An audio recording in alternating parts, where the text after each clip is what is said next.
Hello, and welcome to Student-Centered Inquiry-Based Distance Learning. My name is Dawn Keith, and I am an intermediate teacher at the Academy for Leadership at Mill Creek Elementary.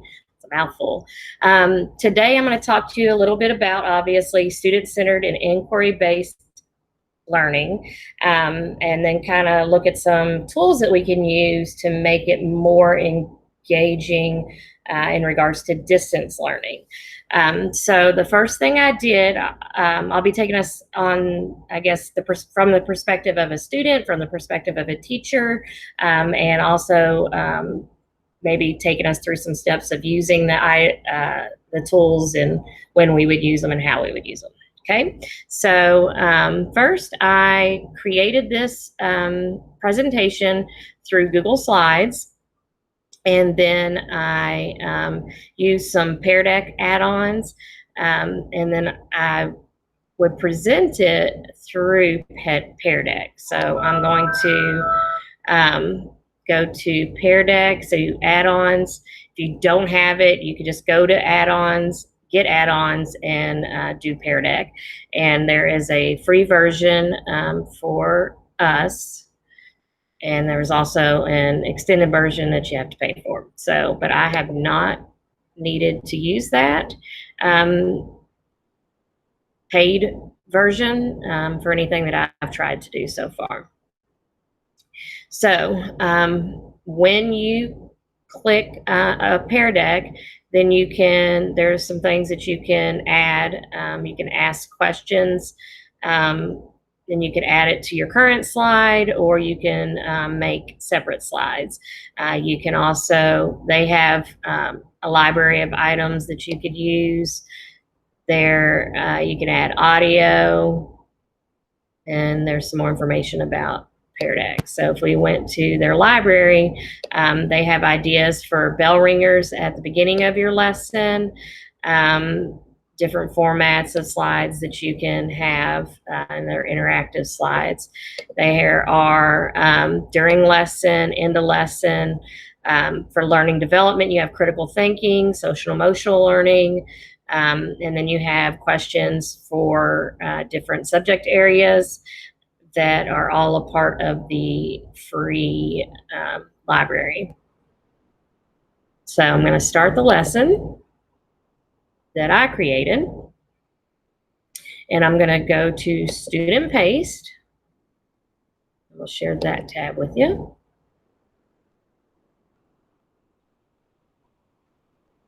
So if you were using this in the classroom, you would project this screen, and the students could go to joinpd.com, I believe. It's taking a minute to load.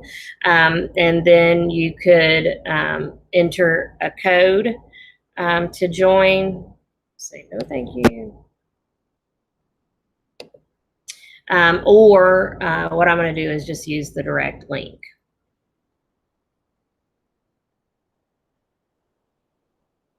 Maybe.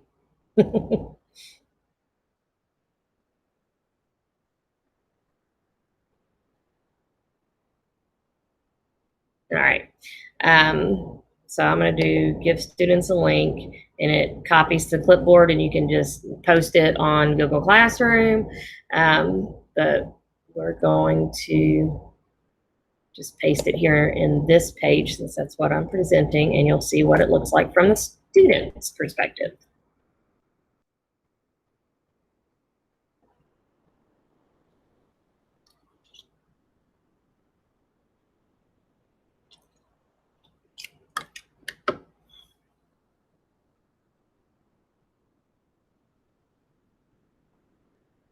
All right, so it'll ask, and usually it's quicker than this, but my internet's been lagging for about the last half hour for some reason.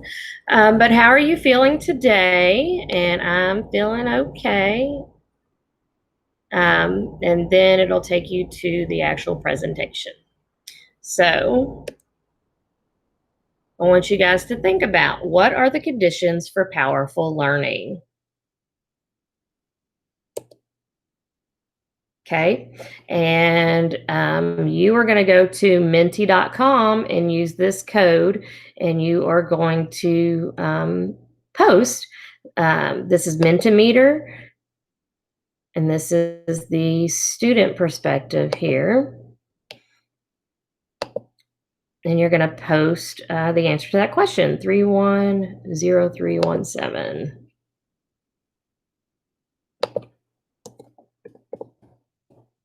Okay, submit.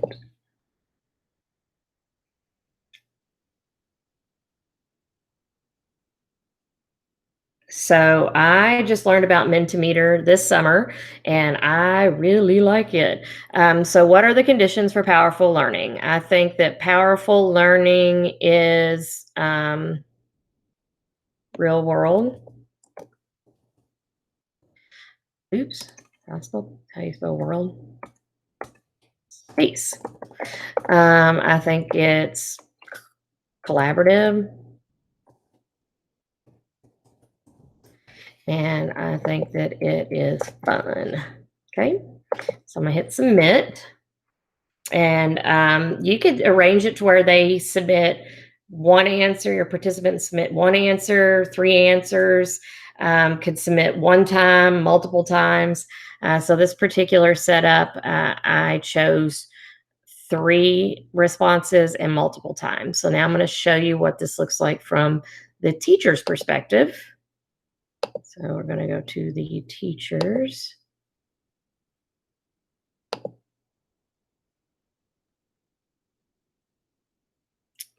So first I'll show you just some different opportunities for reflection on Mentimeter. So I chose word cloud, but if you go to type here, you can do bar graph for multiple choice, word cloud, open-ended, scales, rankings, Q&A. Then we have quizzes, content slides that you can add. And then there are some advanced questions. And this too has a free version and a paid version. So we're going to present, this is what the kids would see in their presentation. If you notice, the word fun is the largest, choice is the smallest. I've entered responses in a few times as I've been practicing recording this video a few times, and I entered fun the most times, the most number of times.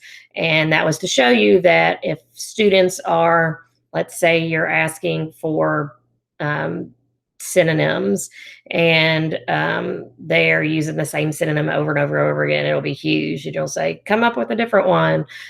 So it's an instant way to give feedback. It's also, it's an informal way to formally assess students as well. So get out of this one and back to our presentation.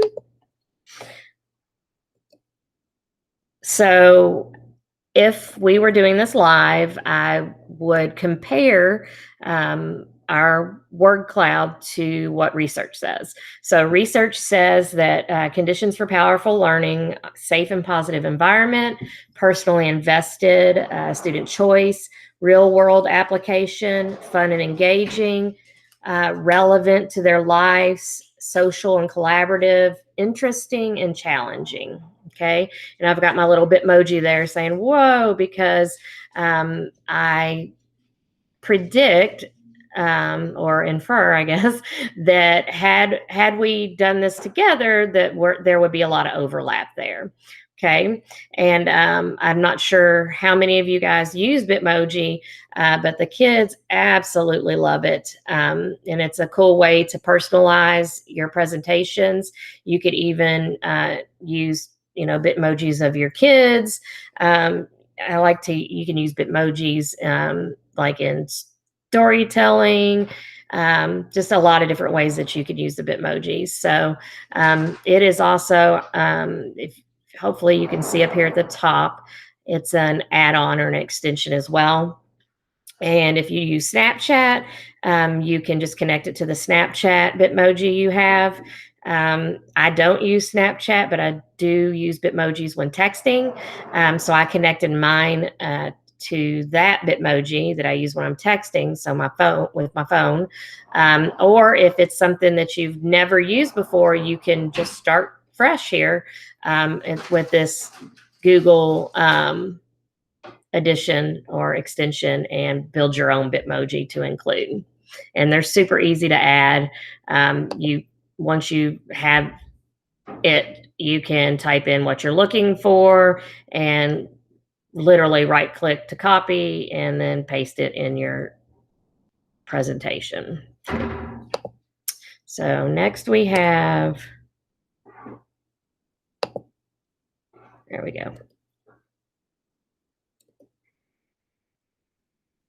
I have a feeling I clicked too many times. There we go. All right.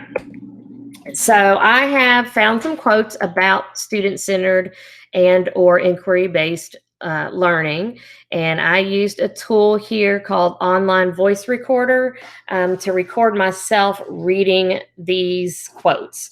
You could use that for students to record themselves reading and share with you. Could be a way to do like running records so that you're still assessing their reading, even though you can't do it in person. And that way you could do it on your own time and not have them using a lot of time sitting with you at a screen. You can also, I used it for differentiation. So some students may need to listen to it as they're reading and others may not. So there are a lot of different ways you can use this strategy. Or I'm sorry, tool. So I'm going to show you what that looks like. It's super easy. So you go to the Online Voice Recorder website, and to record, you just press the red record button. And it records everything that you say. It's pretty good about not getting a lot of background noise in there. I've recorded this outside when neighbors' dogs are barking, and it's not picked it up. So that's nice. And then once you're done recording, you just hit stop and it shows you the entire presentation. Let's say that you only want part of the recording in your presentation, so you can trim it down to what you want.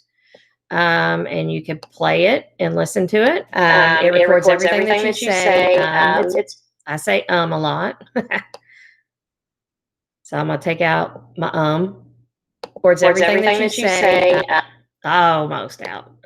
So you can keep playing with it until you have it exactly everything that you say, and then you save it.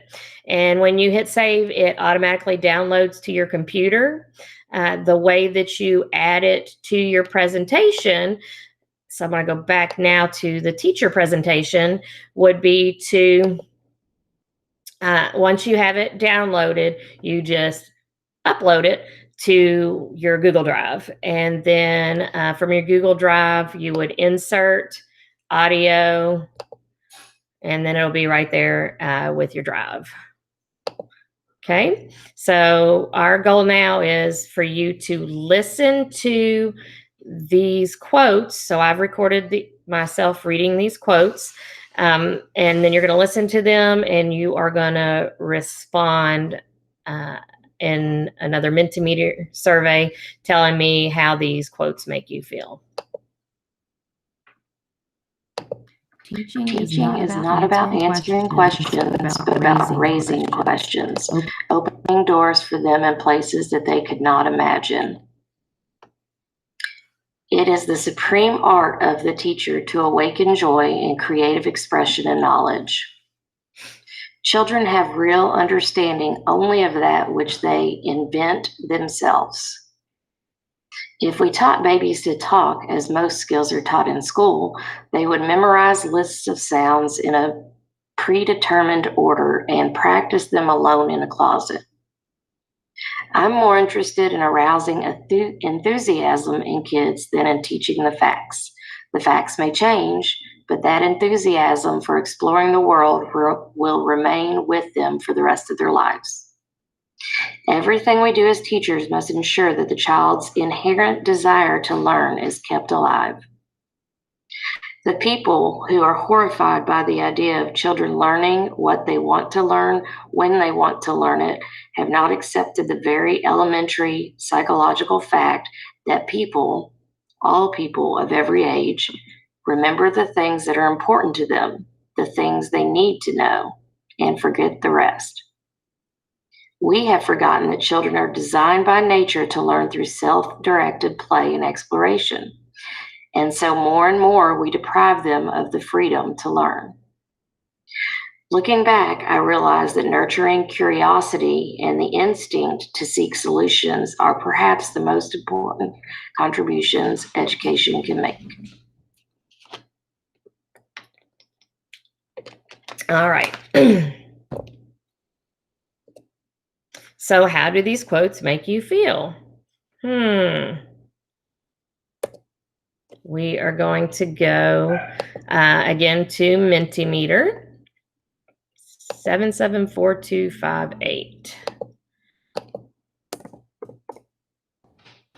Okay. And then how do these quotes make you feel? So I'm going to show these kiddos how to restate your question. Copy and paste. So these quotes make me feel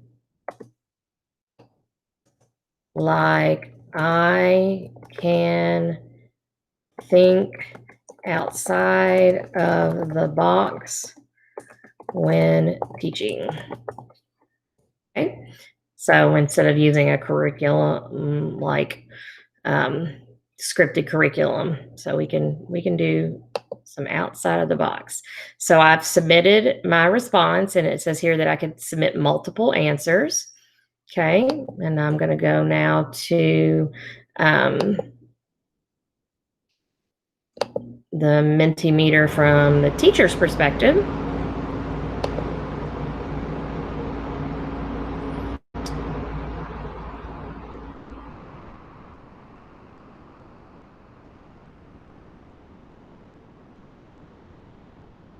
So I can already tell I've got a few short video clips planned here, but with as slow as my internet's running right now, I'm just gonna have those for you guys to click and view, or maybe if I do this live, we can click and view it. So here are a couple of statements. So I have the format in speech bubble. Okay. So how do these quotes make you feel? So I think the quotes are innovative. These quotes make me feel like I can think outside of the box when teaching. So there are a couple of responses. So you can have it where it kind of flows like Padlet. You can have it to where only one response shows up at a time, or you can have it where it's multiple speech bubbles. Which is what I have it set as. Again, just a super quick and easy way to get and give feedback. Okay. So here is student-centered versus teacher-centered learning. And this is one of the quick videos. I will try and play it. I might try to open it in a new tab because sometimes that works better. Let's go to YouTube and share this tab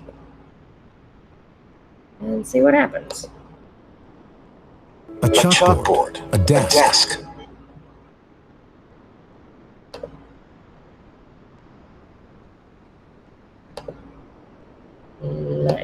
The homework, the books. The day begins and ends when the bells ring. For centuries now, this has defined what all of us think about school. We have come to believe that this is the one way that students will learn. And with that belief, we have taught all of our students in pretty much the exact same way. But the world has changed, and what it means to be ready to succeed in the future has also changed. That means our model of learning must change.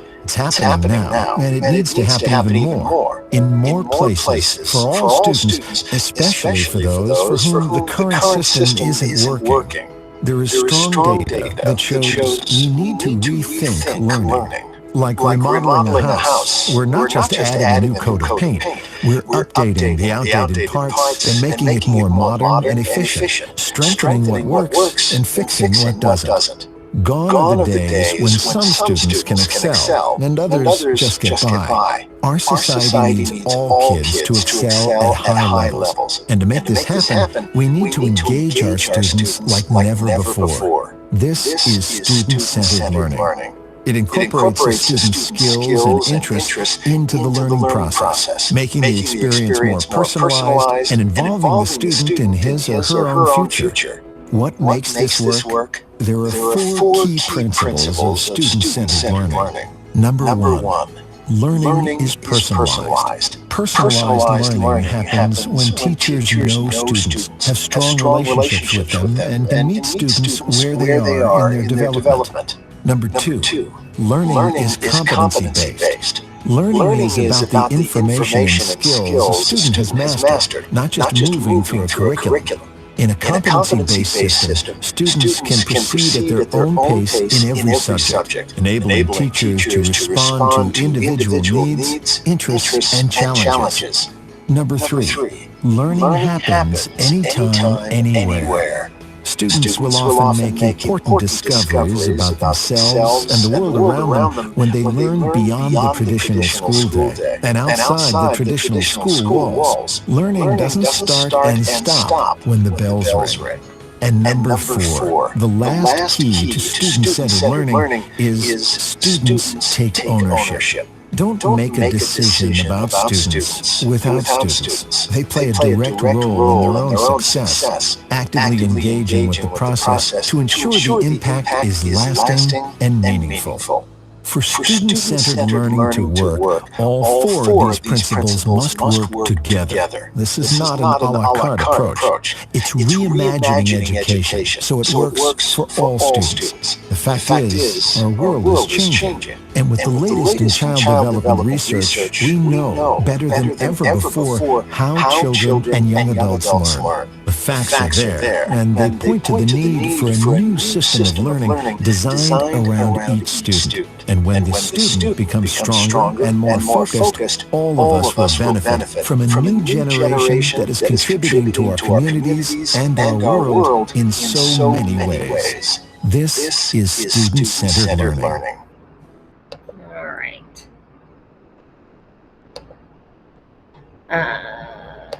Back to here. All right. So student-centered versus teacher-centered learning. I know that many of us are comfortable with bits and pieces of that, but as he said, it's not a la carte. We have to find a way to combine all four of those techniques in our instruction. Okay, so here are a couple of strategies to tie inquiry-based learning into our student-centered learning. Question formulation technique. That technique is that you ask as many questions as you can. Don't really stop to discuss, critique, or answer the questions, but just encouraging students to get comfortable with asking questions and not looking for or needing an immediate response or answer. It's important that you write down every question exactly how it's stated. So if you're having the kids, if you're doing it via distance learning and they're posting their questions, it could be on Jamboard or Padlet or any of the Mentimeter that we showed you so far. Or if you're posting it, like if you were in a classroom and you were writing it down as they were asking it. The main purpose of that is so that kids, you're not inadvertently scaffolding for students based on your modification of the question.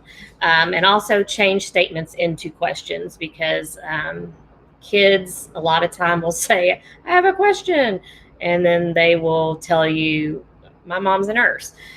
So just making sure that you are changing the statements to questions, again, to encourage students to ask more questions. Then we've got chalk talk. When I first started teaching, I actually had a chalkboard.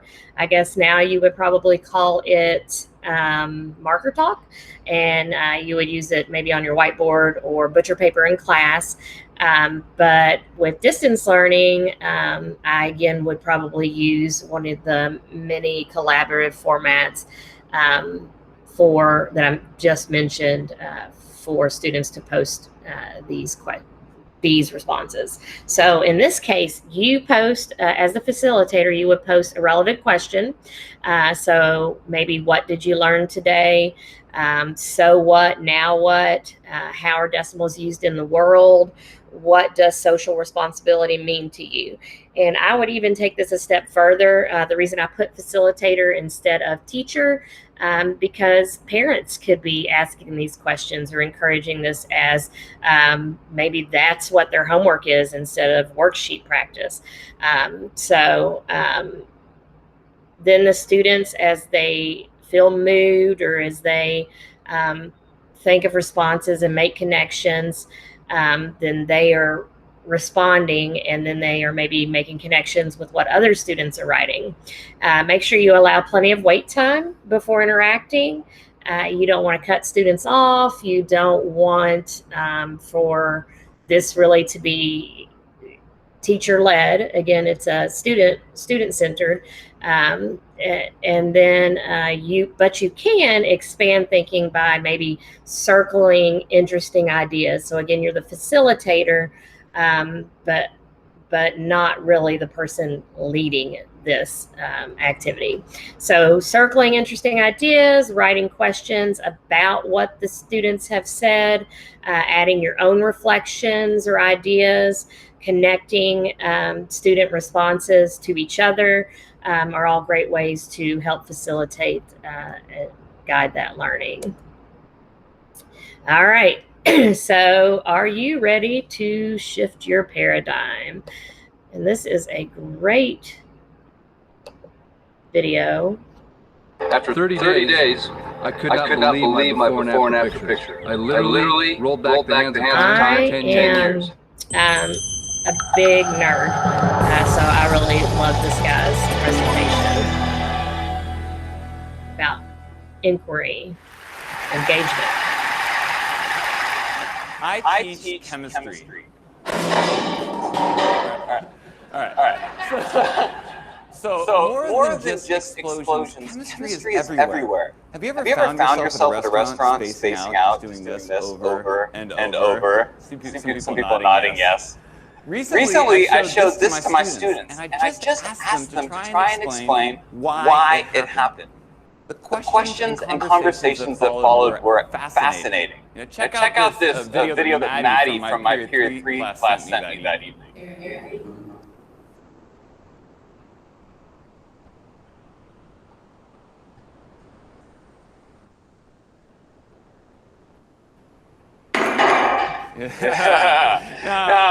Obviously, as Maddie's chemistry teacher, I love that she went home and continued to geek out about this kind of ridiculous demonstration that we did in class. But what fascinated me more is that Maddie's curiosity took her to a new level. If you look inside that beaker, you might see a candle. Maddie's using temperature to extend this phenomena to a new scenario. You know, questions and curiosity like Maddie's are magnets that draw us towards our teachers. And they transcend all technology or buzzwords in education. But if we place these technologies before student inquiry, we can be robbing ourselves of our greatest tool as teachers, our students' questions. For example, flipping a boring lecture from the classroom to the screen of a mobile device might save instructional time, but it is the focus of our students' experience. It's the same dehumanizing chatter just wrapped up in fancy clothing. But if instead we have the guts to confuse our students, perplex them, and evoke real questions, through those questions, we as teachers have information that we can use to tailor robust and informed methods of blended instruction. So 21st century lingo, jargon, mumbo jumbo aside, the truth is, I've been teaching for 13 years now. And it took a life-threatening situation to snap me out of 10 years of pseudo-teaching and help me realize the student questions are the seeds of real learning. Not some scripted curriculum that gave them tidbits of random information. In May of 2010, 35 years old, with a 2-year-old at home and my second child on the way, I was diagnosed with a large aneurysm at the base of my thoracic aorta. This led to open heart surgery. This is actually real email from my doctor right there. Now, when I got this, I was, press caps lock, absolutely freaked out. Okay? But I found surprising moments of comfort in the confidence that my surgeon embodied. Where did this guy get this confidence, the audacity of it? Okay? So when I asked him, he told me 3 things. He said first, his curiosity drove him to ask hard questions about the procedure, about what worked and what didn't work. Second, he embraced and didn't fear the messy process of trial and error, the inevitable process of trial and error. And third, through intense reflection, he gathered the information that he needed to design and revise the procedure, and then with a steady hand, he saved my life. Now, I absorbed a lot from these words of wisdom, and before I went back into the classroom that fall, I wrote down 3 rules of my own that I bring to my lesson planning still today. Rule number 1, curiosity comes first. Questions can be windows to great instruction, but not the other way around. Rule number 2, embrace the mess. We're all teachers. We know learning is ugly. And just because the scientific method is allocated to page 5 of section 1.2 of chapter 1 of the one that we all skip, okay? Trial and error can still be an informal part of what we do every single day at Sacred Heart Cathedral in room 206. And rule number 3, practice reflection. What we do is important. It deserves our care, but it also deserves our vision. Can we be the surgeons of our classrooms? As if what we are doing one day will save lives. Our students are worth it. And each case is different. All right, sorry. Chemistry teacher and me just needed to get that out of my system before we move on. So these are my daughters. On the right, you have little Emma Lou, Southern family. And on the left, Riley. Now, Riley's going to be a big girl in a couple weeks here. She's going to be 4 years old. And anyone who knows a 4-year-old knows that they love to ask, why? Yeah. Why? I could teach this kid anything because she is curious about everything. We all were at that age. But the challenge is really for Riley's future teachers, the ones she has yet to meet. How will they grow this curiosity? You see, I would argue that Riley is a metaphor for all kids. And I think dropping out of school comes in many different forms. To the senior who's checked out before the year's even begun, or that empty desk in the back of an urban middle school's classroom. But if we as educators leave behind the simple role as disseminators of content and embrace a new paradigm as cultivators of curiosity and inquiry, we just might bring a little bit more meaning to their school day and spark their imagination. Thank you very much.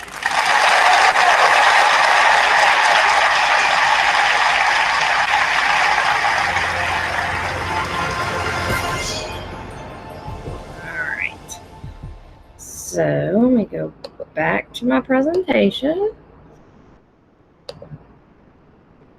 All right. So as I said before, we have some interactive learning tools. We have, I've got your goal is to create an extraordinary life that works at a high level in every important area. The first thing you have to know is I didn't close out my video. So we have customized interactive vocabulary and language tools This is super cool. You can do random wheel, group sort, and anagram, hangman, which I don't know that I don't know. I played it as a kid, but I think times may be a little bit different. I don't know. I'd use your discretion with that. Balloon pop, word search, game show, and this is all free. You can also create, so you can have multiple players. You can do printables, but there's a pro version down here. So don't even look there unless you want to pay. But there are tons of resources if you don't. Then we have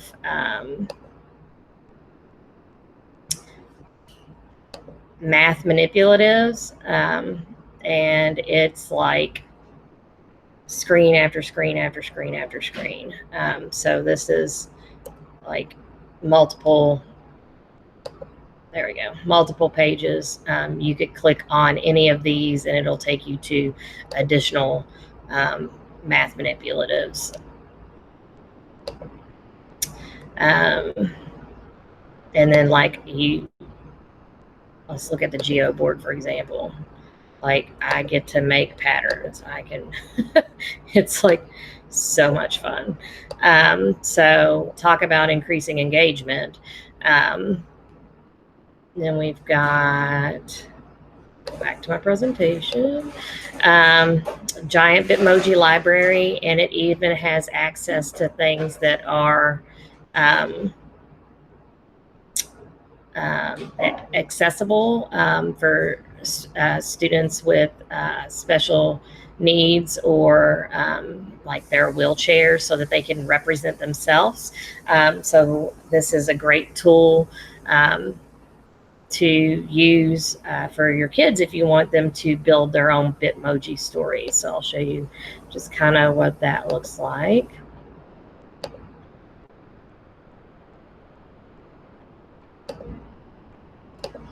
Okay. All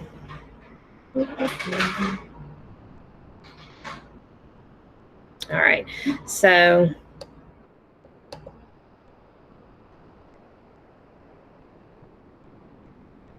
and there's at the beginning there's a table of contents, so you can even, it shows you even some directions on how to modify and which Bitmojis to use.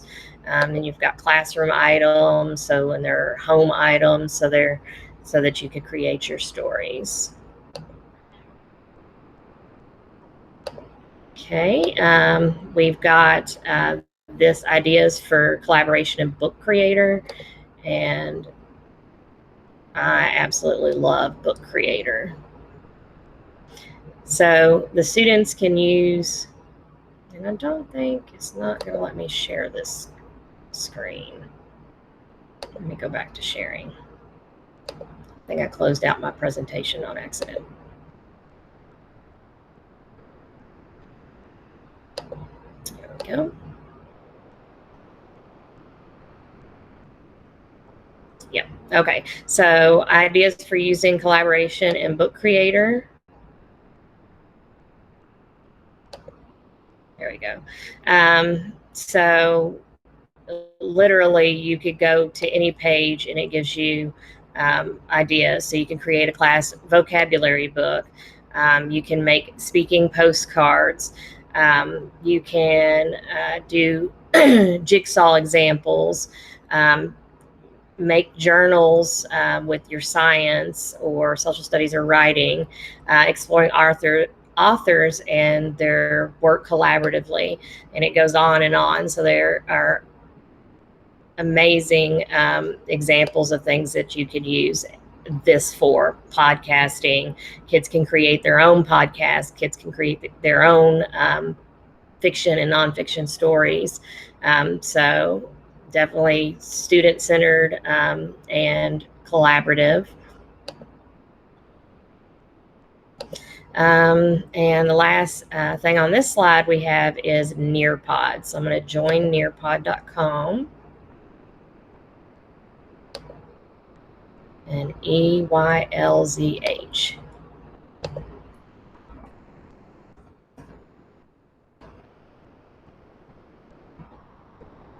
Okay.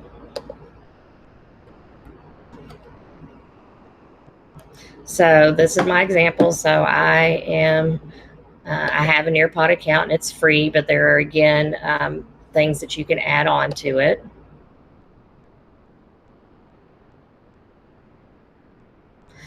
So are you ready to learn? Yes. Let's get pumped. On the next slide, you're going to watch a video. It's from Kid President. I'm going to skip the video because I don't want to use too much time, go over too much time for you guys. But you can swipe up and you can do think, pay, or share. You can do share aloud. You can answer open-ended questions. How can I, as your teacher, help you meet your goals? I'm going to say...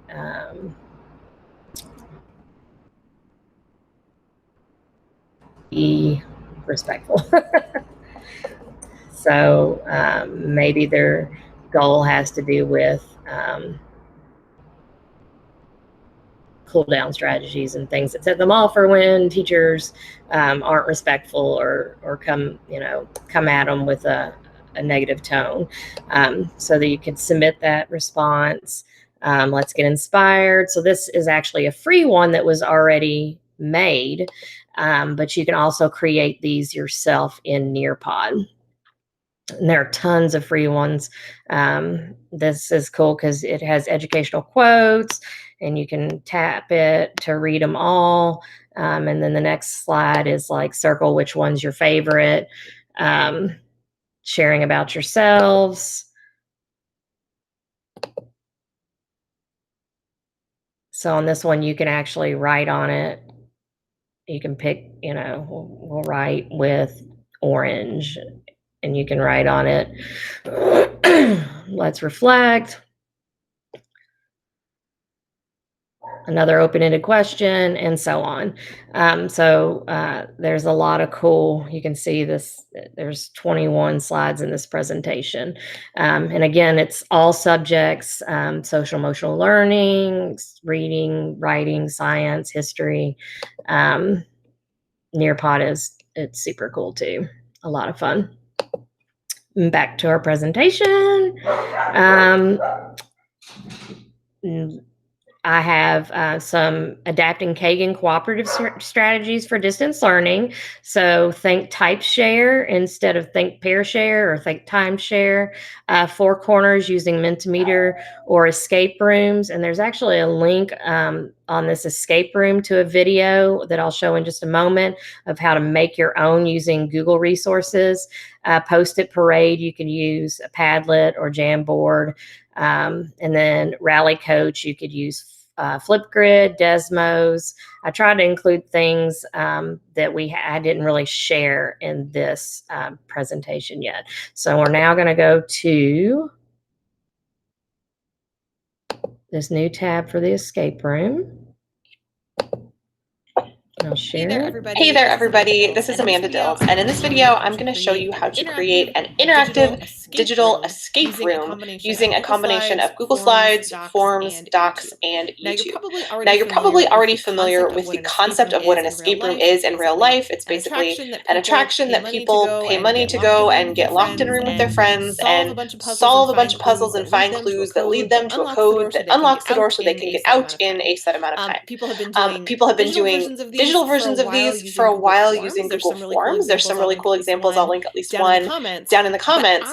But I was inspired by both the escape room concept and by some really cool interactive classrooms I've seen teachers create using Google Slides, where they link to various resources and different things within a Google slide and then make it like a classroom. And I thought it would be so cool to combine that with an escape room. And so the result is a digital interactive escape room like you see on the screen, and I'm going to show you how I do it. But first, I just want to give you a bit of a tour on what this actually is. So when you click on the link to this escape room, you can start a clock, and then it looks kind of just like a picture, but it's full of different links that you click on, and it brings up different documents that you can read. If you click on the lock here, this is what students have to use to actually get out of the escape room.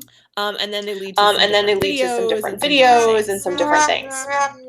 So that is what this is. And now I'm going to show you how to make it. Couple of disclaimers first. I'm not really going to go into like puzzle narrative creation in this video. I'm really just going to focus primarily on the tech. It's also going to be a pretty speedy overview. I will link to some of the more detailed tutorials that I used for inspiration and help in doing this. If you want a little bit more detailed information, definitely check those out. I'm also not going to go into a ton of like basics of Google Slides. I'm going to assume you're at least a little bit familiar with the Google verse and just really talk about the tech specifics for how I created a room like this. So let's dive in. On the tech side, to make this digital escape room, there are really 6 different elements that I'm going to show you how to create. First, you need a room created with Google Slides. You need a lock that's created with a Google form, so something like what you see on the screen there. You need clues, which are the different things that when students click on them, it takes them to riddles or videos or different things there. You also need links to those clues in the room, and I've got kind of a cool thing I'll show you for creating hidden links within the room. You also need a timer if you want them to have a time limit. And then you also need a link that's going to let the students, when they click on it, instantly go to the presentation view of the slide. It makes it really just feel like a cool website, and it doesn't feel like they're going into a PowerPoint or a slide in any way. So let's break each of these 6 things down. I'm going to switch back to my view of this so we can look at the back end. Okay, now you're looking at the back end of my Google Drive. And the first thing I would recommend that you do is just create a folder there where you can put all of this stuff just to keep yourself organized. I do like to start maybe with like a brainstorming document. You're going to want a place to keep links, but this is also then where you can put all the different clues and documents that you create. But the first thing I'm going to show you is the actual slide for the classroom. So here's what this looks like on the back end. This is literally just a single Google slide, and I'm going to use a blank second slide to kind of recreate what I did here. You can find lots of really great tutorials for creating virtual classrooms, and that's essentially the technique that we're doing, but I'll just point out a couple of things. One, you definitely want to include your background image, which is this big picture that you see back here as a background. So in order to do that, you first download the picture onto your computer, and then you click on background, and you can choose your image, and I will just make this image pop up. Okay, and this is a picture that I had saved onto my computer already. I'm just going to drag it in to be my background image. And then when I say done, it's there, and I can't edit it, I can't move it around. It doesn't act like a layer, it just acts like a background, and that makes my life a little bit easier. You can also add anything into this you want. If you see back on here, I have lots of pictures, and those things all kind of become the clues. The way you add an image is just going here to insert and go image, and then the easiest thing to do is search the web. Great tip for doing that is if you add the words transparent or PNG into your search, and let's say I just want to search for a chair. What that's going to do is it's going to pull up pictures that don't have a background, so you won't see like that white square around them. It's just going to be the actual item that you want. See how there's like no white square behind it. That's because I was searching for transparent or PNG. So that's how you add different elements to it. If you want to add your little face, this is a Bitmoji face. And a great tip I learned for doing that is if you download the Bitmoji Chrome browser extension, then I can click here, and it's going to pull up my Bitmoji account. So you do have to go to the Bitmoji app, actually create your account, set that up. That's a whole kind of separate thing. But if that's something you already have, I can do a search for, let's say, music. And I can add this little Bitmoji into my room by copying and pasting very easily if I have that Bitmoji browser extension added. So those are just a couple of fun things not really related to the escape room that you may want to add. But basically, it's a Google slide with a background that creates the room. The second thing we need to create is the lock. So back to my live example here. When the students click on the lock of the door, it's taking them to a Google form. And again, I'm not going to go too much into like form specifics, but just to show you what this looks like on the back end. This is a Google form where I re-uploaded that background picture here as the slide. So that happens here in the customize a theme area. I can upload a header. I create a little introduction. I create a question, and probably the most important thing is turning on response validation for my question. So it's a short answer question where the students would type the code that whatever the code you want them to do. But in this little three-dot menu, there's a response validation option. And what that does is it makes it function so that if I type in the wrong code, it gives them an uh-oh message and kind of tells them to go back to look to the room for clues. But if they do type in the right code, then it kicks them to the next page, and it brings up, there'll be a picture that pops up here. Yep, a little picture that I added that says lock open. And then on this particular example, I have people tell me how much time was left on the clock when they solved the puzzle and submitted it. Otherwise, they don't necessarily have to submit anything to you for that response validation to work, which is kind of nice. It just makes it feel a little bit more like a website. So big thing when you're creating your form is response validation. And again, I'll link to a tutorial where I learned how to do this just to give you a little bit more information. So that is the lock. We've created the room. We've created the lock. You also want to find or create different clues. And without going too much into escape room puzzle creation, I like to think of having both direct and indirect clues. And so for this puzzle, the kind of main direct clue was a riddle. And if you can figure out the riddle and kind of figure out what these words are, then that will help you answer the code to the door. So that was like my main clue. This was just a Google document that I shared as a link, and then I'll show you how to do that link in a second. So it's a Google Doc where if you click share, it's set up that anyone with the link can view, and so that's the link that I'm going to put in to my PowerPoint. And I have a couple of those as kind of my direct clues. Another fun thing that I did in this particular room is I have indirect clues. There are other things you can click on that I didn't create, but I just went and found videos on YouTube that kind of tie in indirectly. So like here, if the students click, I'll just pull it up on the live one. If the students click here on this particular picture, it takes to a YouTube video that I found that ties in to the theme of what I'm trying to have them learn. I didn't create it. It's just something I found. Direct and indirect clues that you can create. You'll want to collect those, on a document or something as you go. And then the next piece is making the links to these particular clues. And this is where I do something that I had to kind of figure out that's kind of fun to make those links kind of hidden. So a couple ways you can go about doing this. Let's say in this particular room, I wanted this chair to link to a clue. I can click on the chair. I can hit insert link. And then I can just paste the link for what I want there. So let's just pull a link and paste it in. Make that say view. Okay, so now on the live version of this, students could click anywhere on this chair, kind of anywhere inside that box, and they could instantly go to whatever clue I had set up for them to do. One other kind of fun trick. Let's say I wanted to make the whole door here a clickable clue. Well, that door is not an individual item, so I have to actually create the link a different way. So how you do that is you go here to the shape option. Just pick the closest shape you can find. So in this case, it's a rectangle. And you just draw it over where you want this link to go. While it's still nice and ugly and visible, you're going to turn that into a link. So I'll just paste that same one here for now. But then the important thing is making sure that we don't want that big white box there. We want to see the door.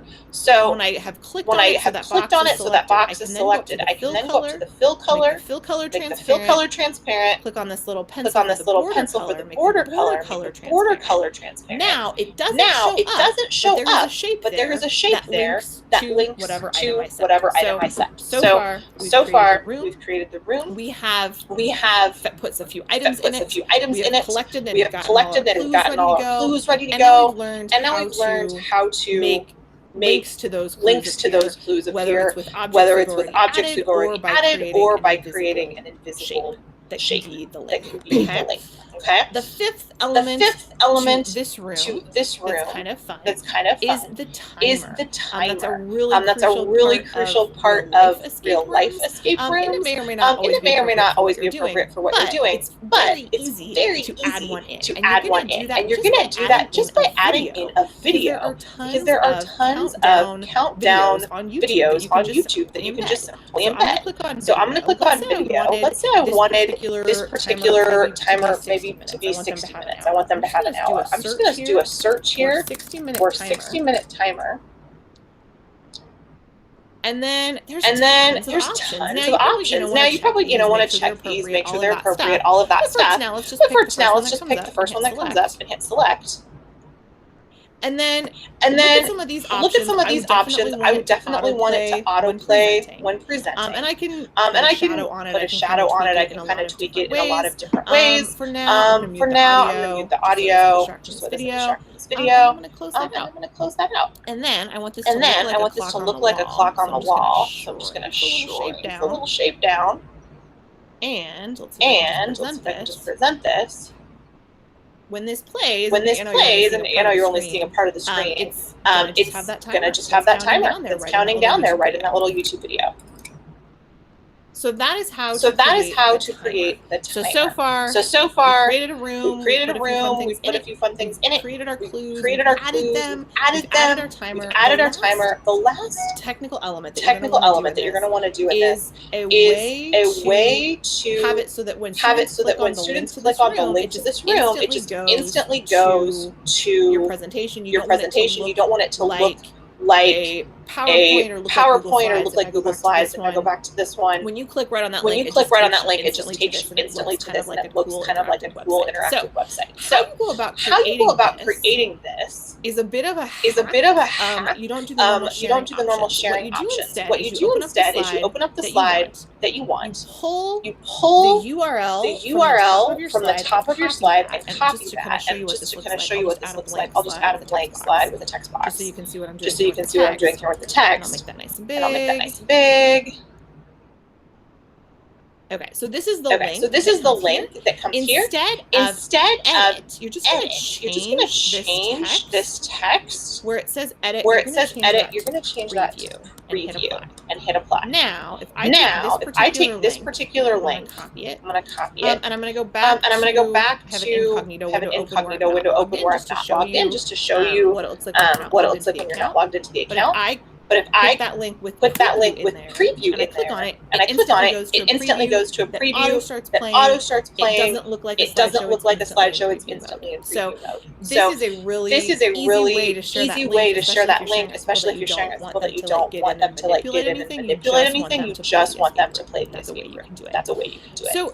So that really concludes this tutorial. Like I said, if you have questions about any elements of this, definitely ask them in the comments below this video. I can add them as answers in the comments, or I can create some follow-up videos. Really fun thing. I've really enjoyed doing it. So I'm happy to sort of talk about it more and brainstorm different ideas in different ways. But you might go about creating an interactive escape room. So have fun. Happy escape room creating. All right, and there are share back to this board. That was the best site that I found in regards to just very specific and clear directions on creating escape rooms.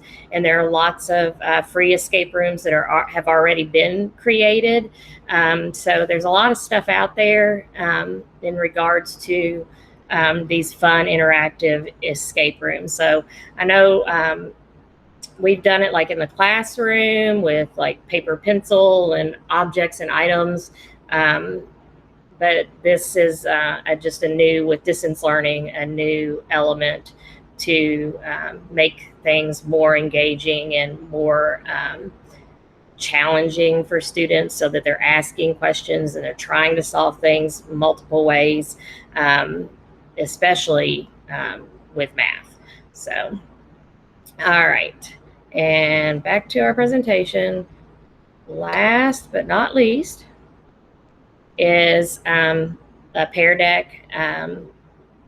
Basically, how are you feeling with regards to your understanding of this content? So how are you feeling about implementing these strategies in your lessons? So you would drag your little dot over to the green. You could put it in the middle. And again, this is a student version. So this is what they would be doing, or you, as me as a facilitator, and you as the participant could, if we were doing this live, you would be able to respond, and I could see everybody's response because everybody's in this slide deck presentation. So, and then on my preview,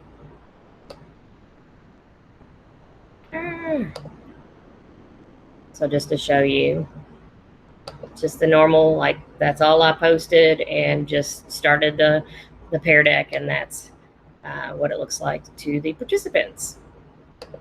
Okay, if you guys have any questions, I probably should have added a question slide. I'll go on and do that now after this video, but you can contact me, dawn.keith@fayette.kyschools.us, if you have any questions, or if you want to share strategies for student-centered and inquiry-based learning. Thanks so much. Bye.